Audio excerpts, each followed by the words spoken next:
मैं हूं रवि अवस्थी और मेरे साथ हैं सैयद मुर्तज़ा। आज हम आपको बहुत ही अलग तरीके से वार के दो मोर्चे ऐसे दिखा रहे हैं जहां पुतिन की और खामनेई की जीत होती हुई साफ नज़र आ रही है। इसलिए हम बोल रहे हैं कि दो मोर्चों पे क्यों जीत रहे हैं दोनों, क्योंकि जो भी युद्ध के अभी अटैक हो रहे हैं या जो भी नए डेवलपमेंट हो रहे हैं वो इस तरीके से हो रहे हैं कि जो जंग की बाजी है वो पुतिन की तरफ और ईरान की तरफ, यानी कि रूस की तरफ और ईरान की तरफ जाती हुई दिखाई दे रही है।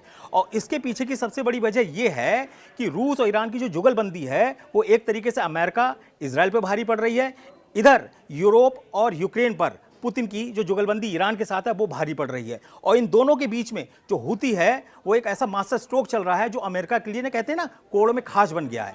मैं सीधे सैयद मुर्तजा से पूछूंगा कि ये बताइए कि ईरान का जो डेवलपमेंट है, जो जिस तरीके से इजराइल के साथ बात चल रही है, अमेरिका के साथ बात चल रही, जैसी बातें कही जा रही हैं, इसमें ईरान का मकसद क्या है और हूती इस बीच में जो अटैक कर रहा है उसका मकसद क्या है? देखिए, ईरान जो है वो वक्त चाहता है। उसने जब 2018 में ये डील कैंसिल हुई थी तब भी ईरान चाहता था कि ज़्यादा से ज़्यादा वक्त उसे मिले ताकि वो अपना परमाणु कार्यक्रम को जारी रख सके। और ईरान का दावा है कि वो इस परमाणु कार्यक्रम को अपने जो ऊर्जा या फिर उसकी जो एनर्जी की जो ज़रूरत है उसको पूरी करने के लिए करना चाहता है। लेकिन अमेरिका, इजराइल ये दावा करते हैं कि वो परमाणु बम बना रहा है। अब ईरान जो है उसकी जो भी उसकी ज़रूरत है उसमें जो उसको संवर्धन करना है, चाहे यूरेनियम का, चाहे वो उसमें रिसर्च करनी है, उसमें उसे वक्त चाहिए और वो ज़्यादा वक्त चाहता है। वो उसका ये इस बार भी उसका ये दावा है कि ये बात लंबी चलेगी जो अमेरिका से हो रही है।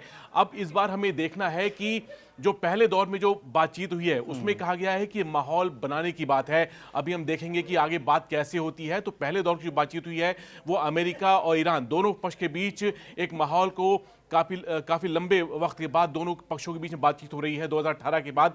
तो अब इनको देखना है कि ये आगे किस तरह इसको लेकर चलते हैं। ईरान या अमेरिका दोनों चाहते हैं कि बातचीत कामयाब हो और इजराइल इस वक्त उसका रुख ये है कि ईरान किसी भी तरह उसके परमाणु कार्यक्रम को रोक देना चाहिए।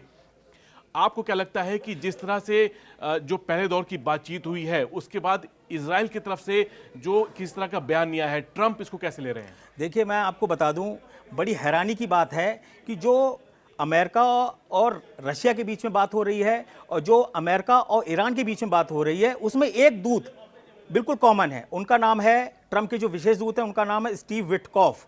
स्टीव विटकॉफ ने पुतिन से भी बात कर रहे हैं। स्टीव विटकॉफ विदेश मंत्री जो ईरान के उनसे बात कर रहे हैं, खामनेई के जो मांगे हैं उनको सामने रख रहे हैं। तो इसका मतलब ये हुआ कि ट्रंप का जो एक की पॉइंट है वो है स्टीव विटकॉफ। स्टीव विटकॉफ के जो बयान आ रहे हैं उससे साफ लग रहा है कि अमेरिका जो है वो ईरान की बातों को मानने के लिए मजबूर हो रहा है। ईरान ने क्या बोला है? ईरान ने दो टूक कहा है कि भाई देखिए, मैं अपने जो 60% मैंने जो संवर्धन यूरेनियम का करा है उससे अभी हम आगे नहीं बढ़ेंगे, लेकिन ये आप मान के चलिए कि हम अपने परमाणु हथियारों को अपने से दूर नहीं करेंगे, अपनी तैयारियों को दूर नहीं करेंगे। अगर आपको करना है तो पहले इजराइल से कहिए कि वो अपने जो न्यूक्लियर वेपन्स हैं उसको डिसमेंटल करे या किसी तीसरे देश में पहुंचाए ताकि ईरान से खतरा हटे। दूसरी तरफ पुतिन का जो इशारा है ईरान को वो ये है कि तुम्हें दबना नहीं है, क्योंकि तुमने हमारी जिस तरीके से हेल्प की है 4 साल के युद्ध में। आपको बता दें कि 6000 से ज़्यादा शाहिद ड्रोन हर साल जो पुतिन और रूस मिलकर बना रहे हैं, यानी कि उनके आदेश पर बनाया जा रहा है। उसके पीछे की मकसद ही यही है कि ईरान का जो शाहिद ड्रोन है वो यूक्रेन के लिए काल साबित हुआ है। यही वजह है कि जो रूस की सेना है वो इस समय डोनेक्स और लुहांस पर पूरी तरीके से कब्जा करने की कोशिश में है। और इसमें ईरान के जो वेपन्स हैं वो रशिया के लिए रामबाण साबित हुए हैं। ये कहना गलत नहीं होगा। मैं आपसे मुर्तजा एक बात पूछना चाहूँगा कि ईरान के जो वेपन्स हैं वो रशिया बहुत ज़्यादा पैमाने पर इस्तेमाल कर रहा है और पुतिन जो है वो जो सुमे में अटैक हो रहा है उस पर सब आंखें मूंदे बैठे हैं, सिर्फ इतना बोल रहे हैं कि हाँ गलती हो गई, ये गलत हमला था। ये क्या है इसका मतलब? देखिए, रूस अगर देखा जाए तो इस युद्ध की तैयारी 2014 से कर रहा था। जब जपाड एक्सरसाइज हुई थी यूक्रेन और रूस बॉर्डर पे, तब 2014 में जब ये हालात बदले और क्राइमिया को रूस ने अपने साथ मिलाया, उसके बाद ही रूस को मालूम था आज नहीं तो कल एक लंबा युद्ध होगा और वो उसकी तैयारी जो है वो पहले से कर रहा था। तब रूस की जो लेकिन तैयारी थी उसको जब उसने मिसाइल फायर दागनी शुरू की यूक्रेन के ऊपर, तो उसे अंदाज़ा नहीं था कि इतनी जल्दी उसको ऐसा होगा कि उसे और मिसाइल की ज़रूरत होगी, उसके जो तोपखाने हैं या फिर गोला बारूद है वो बहुत जल्दी ख़त्म होगा। ऐसे में जब ईरान की तरफ से जब उसका ड्रोन प्रोग्राम जो है जो बहुत ही कामयाब माना जाता है, जब ईरान की तरफ से उसको मदद पहुंची रूस को, तब उसके जो अटैक मिशंस हैं, जो स्ट्राइक मिशंस हैं, उसमें एक नई धार आई। और ईरान की वजह से रूस अगर इस वॉर को सस्टेन कर पाया है इतने वक्त तक, तो वो उसकी सबसे बड़ी वजह है ईरान। अच्छा, मैं आपको एक चीज़ बहुत क्लियर कट बता दूं, यहाँ पर अभी जो डेवलपमेंट हुआ है उसमें आप ये देखिए, यहाँ पे कौन खड़े हैं? खामनेई, साथ में पुतिन है। अब दोनों की उम्र का आपका मैं एक तजुर्बा बताता हूँ। जंग का एक बहुत बड़ा तजुर्बा होता है। 85 साल के हमारे खामनेई जी हो चुके हैं, अली खामनेई, जो ईरान के सुप्रीम लीडर हैं। साथ में 74 साल के पुतिन हैं, उनके पास जंग का जबरदस्त एक्सपीरियंस है। इधर मेरी तरफ जो खड़े हैं वो 78 साल के ट्रंप खड़े हैं, जिनके साथ 46 साल के जेलेंस्की खड़े हैं, जो अनाड़ी साबित हुए हैं। यानी कि यहाँ पे जंग का जो तजुर्बा है वो सीधे सीधे जमीन पे दिख रहा है। आप इसी से अंदाजा लगाइए कि ईरान की जो सैटेलाइट तस्वीरें खुफिया तरीके से ली गई हैं, उसमें साफ दिखाई दे रहा है कि करीब 30,000 मिसाइलें रेडी टू अटैक के लिए तैयार हैं। 48 ऐसे बंकर हैं, ऐसे एक बात मैं ऐड कर दूं, खामनेई जो थे वो 1980 से 88 के बीच में जब इराक से युद्ध हो रहा था, तब वो ग्राउंड पे एक्टिव थे और कई फ्रंट पे वो पहुंच रहे थे। तो उन्होंने जंग को बहुत करीब से देखा है। डोनाल्ड ट्रंप तो खैर व्हाइट हाउस में है, लेकिन जो खामनेई है उन्होंने युद्ध को बहुत करीब से देखा है और ग्राउंड पे जिस तरह की रणनीति बनती है, खामनेई उसको समझते हैं। ये बहुत बड़ी बात। अच्छा, एक चीज मैं आपको बता दूं, अभी 25 मार्च को ईरान ने क्या किया था, अपनी मिसाइल सिटी दिखाई। उस मिसाइल सिटी के अंदर दावा किया जा रहा है कि हाइपरसोनिक, बैलिस्टिक और क्रूज मिसाइलें भरी पड़ी हैं। इसमें फत्तह, खुर्रम शहर, ठीक है, शेकेन, इस गदर, इम्माद, ऐसी मिसाइलें हैं ईरान के पास जो इजराइल को तो बड़े आसानी से तबाह कर सकती हैं। लगभग 2200 किलोमीटर तक की रेंज या 1700 से 2000 किलोमीटर तक की रेंज जो है वो ईरान की मिसाइल की हैं। सबसे इंपॉर्टेंट ये है कि ये जो जोड़ी है ईरान और रूस की, वो इतनी हिट क्यों हो रही है? उसका कारण ये है कि पुतिन ने पूरा तरीके से दबाव बना रखा है अमेरिका पे कि आप ईरान के ऊपर वैसा अटैक नहीं करेंगे जिससे उसके वजूद पर ही खतरा पड़ जाए। इधर ट्रंप को कहीं ना कहीं ये संकेत मिल रहे हैं कि अगर हमने ईरान पे बड़ा कोई हमला किया तो पुतिन है वो इस वॉर को पूरे खाड़ी में फैला देंगे। अगर पूरे खाड़ी में ये पूरी तरीके से युद्ध फैल गया तो ये आप मान के चलिए फिर इजराइल का बचना बहुत ही मुश्किल हो जाएगा, वो फंस जाएगा। ये भी बता दें, इजराइल से ज्यादा अमेरिका को खतरा है। हाँ, इजराइल तो उसकी मिसाइल बाद में पहुंचेंगी ईरान की। पहले जो 10-12 अड्डे हैं अमेरिका के, कुवैत में है, कतर में है, सऊदी अरब में है, सबसे पहले तो ईरान वहां पे हमला करेगा। तो जो अगर ये परमाणु कार्यक्रम को लेकर जो बात चल रही है, अगर फेल होती है तो अमेरिका को बहुत बड़ा नुकसान है और सबसे बड़ा फेस लॉस जो है वो ट्रंप को होगा। ट्रंप इस वादे के साथ आए थे कि भाई युद्ध खत्म करा देंगे, यूक्रेन में वो फेल हो गए और अब ईरान के साथ वो बातचीत कर रहे हैं, लेकिन देखते हैं आगे क्या होता है। ये बताइए कि ईरान को इतना मिसाइल, कहते हैं ना मिसाइल मैन है, खामनेई को बोला जाता है कि मिसाइल मैन है। वो हमेशा कहते हैं ना फाइटर जेट से ज्यादा उन्होंने मिसाइलों के ऊपर काम किया है, ड्रोन्स के ऊपर काम किया है। आखिर ये जो ईरान के ड्रोन्स हैं वो इतने ज्यादा कहते हैं ना पॉपुलर क्यों हुए जंग के अंदर? देखिए, ईरान जो है 1979 की जो इस्लामिक क्रांति थी उसके बाद से ईरान में प्रतिबंध लगे हुए हैं और ईरान ने फिर अपनी जो घर में अपनी जो टेक्नोलॉजी तैयार की वो उसने इस तरह तैयार की कि वो बहुत बड़ा महंगा युद्ध नहीं लड़ सकता। वो बहुत बड़े जहाज, बहुत बड़े टैंक या इस तरह से वो युद्ध नहीं लड़ सकता। उसको चाहिए कि वो अपने दुश्मन जो उसके फासले पर हैं, चाहे वो इजराइल है, चाहे वो अमेरिका के अड्डे हैं, वहां तक पहुंच बनाए और उसको सस्ता जरिया हो। इसीलिए आज हम पिछले 5-10 साल से हम ड्रोन की बात सुन रहे हैं, है ना, लेकिन ईरान जो है 1980 के दशक से ड्रोन इस्तेमाल कर रहा है। बिल्कुल, इराक के साथ वो अपना जो ड्रोन था वो उसने तब तैयार कर लिया था और 1980 के दशक के बाद से अगर वो ड्रोन इस्तेमाल कर रहा है तो आप सोचिए कि आज 35 साल बाद उसकी टेक्नोलॉजी क्या होगी। आज बहुत से देश हैं, बड़े बड़े देश हैं, वो उस तरह ड्रोन फोर्स अपनी तैयार नहीं कर पाए हैं जिस तरह ईरान ने की हुई है। और इसी तरह उसकी जो मिसाइल पावर है वो भी उसने पिछले 15 साल के अंदर उसने काफी बेहतर की है। एक चीज मैं आपको और बता दूं, ईरान के संग सबसे अच्छी खासियत ये है कि वो अपने दोस्तों का पूरा आखिरी दम तक साथ देता है। हूथी जो है, यमन के जो हूथी विद्रोही हैं, वो अगर अमेरिका के कहते हैं ना अड्डों पर अटैक कर रहे हैं, युद्धपोतों पर अटैक कर रहे हैं, तो वो सिर्फ ईरान और रशिया की जो मिसाइल है उसके बेस पर कर रहे हैं। हम भले ही कहें कि हूथी के बाद फिलिस्तीन 2 हाइपरसोनिक मिसाइल है जिसने इजराइल के अंदर तक जाके हमले किए हैं, लेकिन ये सब लोग जानते हैं कि मिसाइल का सारा माल जो है या कहते हैं सारी जो सपोर्ट है वो ईरान देता है। और ईरान किसके कहने पर देता है? अली खामनेई के कहने पर देता है, क्योंकि अच्छे तरीके से हूथी जानता है कि अगर ईरान हमारे पीछे से हट गया तो हूथी को सफाया करने में जरा भी देर नहीं लगेगी।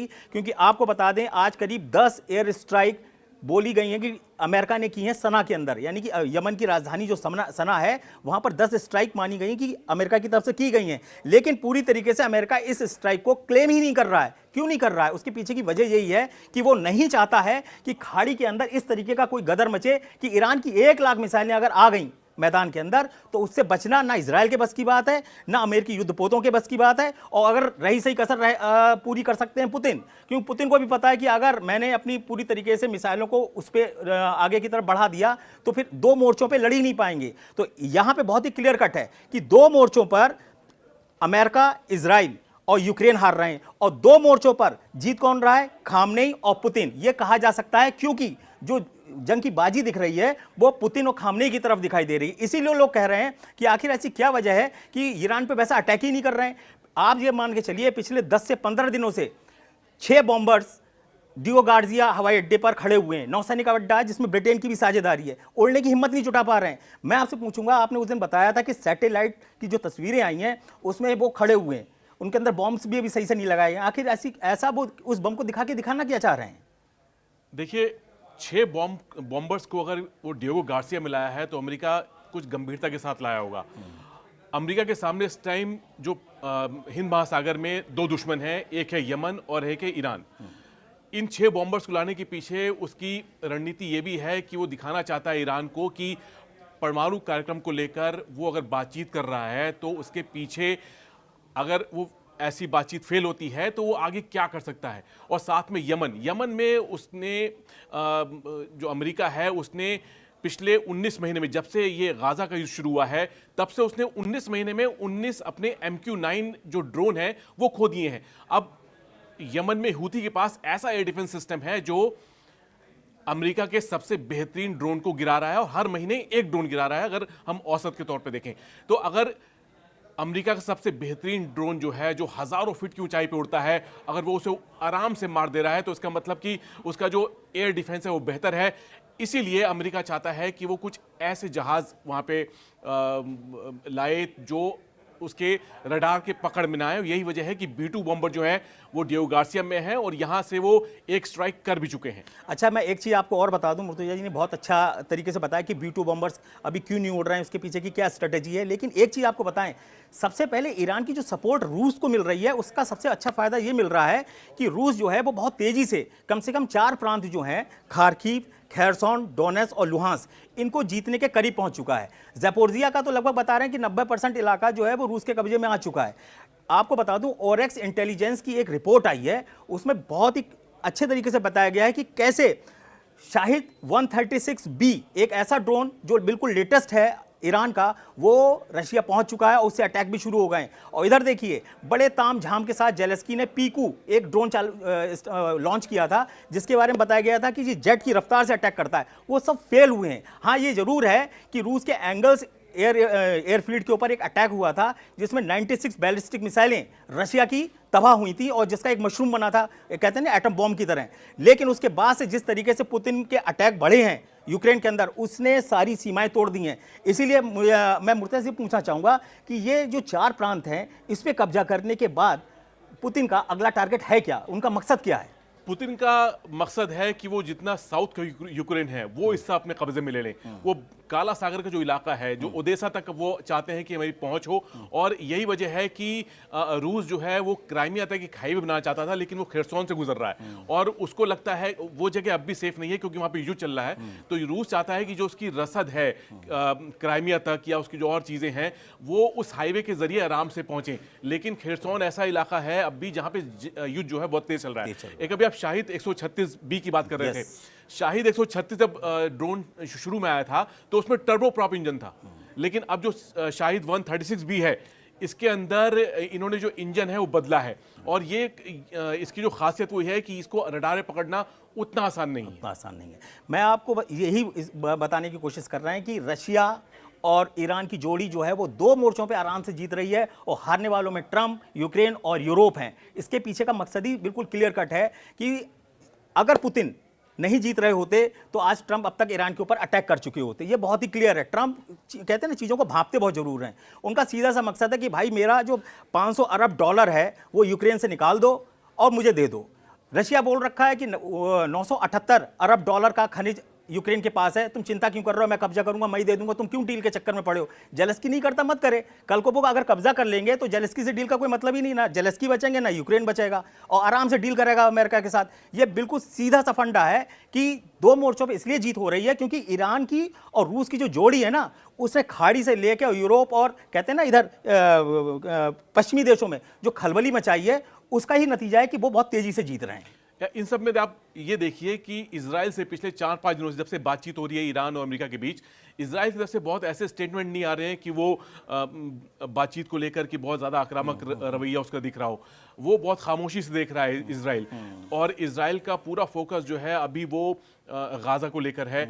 उसने ईरान को एक तरह से अमेरिका पे छोड़ दिया है अपनी शर्तों के साथ। जो बेंयामिन नेतन्याहू जो हैं वो जाके जब व्हाइट हाउस में मिले थे ट्रम्प से, तो उन्होंने अपनी बातें सारी रखी थी वो क्या चाहते हैं। तो ट्रम्प को भी देखना है कि क्या वो इजराइल की लाइन पे चलकर क्या वो ईरान से किस तरह का समझौता कर पाते हैं, क्या परमाणु कार्यक्रम पे कोई ब्रेक लग पाती है, ये देखना जरूरी है। मैं आपको बता दूं, अब हम इस वार्तालाप को समाप्त कर रहे हैं, लेकिन याद रखिएगा आप लोग अगले 48 घंटे तक ट्रंप के विशेष दूत स्टीव विटकॉफ पे नजर रखिएगा। वही ईरान से बात कर रहे हैं, वही रशिया से बात कर रहे हैं, और वही सारा खेल समझे हुए हैं कि कहां कैसे क्या होने वाला है। लेकिन इतना तय है कि दो मोर्चों पर रूस ईरान की जीत तय है, और बाकी लोग सरेंडर करेंगे या समझौता करेंगे।